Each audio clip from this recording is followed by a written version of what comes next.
Welcome to Cleaning the Slate.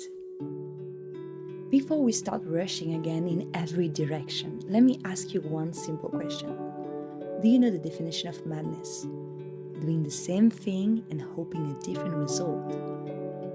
This year is not for repeating old habits that never stop, nor fitting into a structure that makes you believe it is the only answer for you. This year, as any other, is a blank slate, where the days and weeks still look mostly the same. But do you know why? Because it is the attention we put on our daily lives and routines that gives meaning to it. Slowing down, mimicking nature, taking time inward to reassess where we are at. How does it feel and what is brewing inside of us? This is the moment to recalibrate that inner power and direct it intentionally before reorganizing. Mental clutter, emotional residues, identity noise, physical and technological distraction in our environment. Before defining a vision, letting go of expectation, pressure, and outdated belief in attachment is how we take advantage fully of this blank slate. Being at peace is not being passive. It is being precise about what you allow and what you let flow. Distraction is a modern form of self-abandonment. Not everything deserves your attention.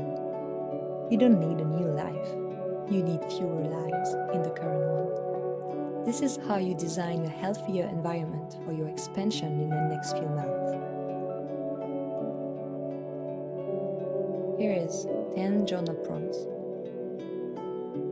for the cleaning phase.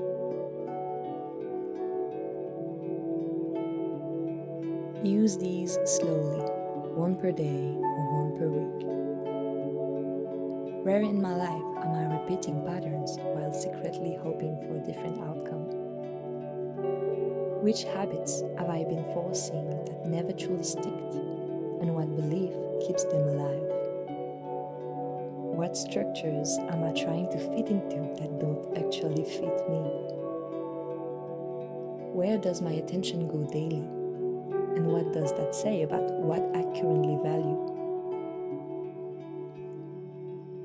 If I slowed down to the pace of nature, what would immediately feel out of alignment? What emotional residues am I still carrying that were never consciously released? Which parts of my identity feel loud, performative, or outdated? How does distraction show up as self-abandonment in my day-to-day life? What expectations, pressures, or attachments am I ready to let dissolve before setting a vision? What lies am I still telling myself that keep my current life heavier than it needs to be? Peace.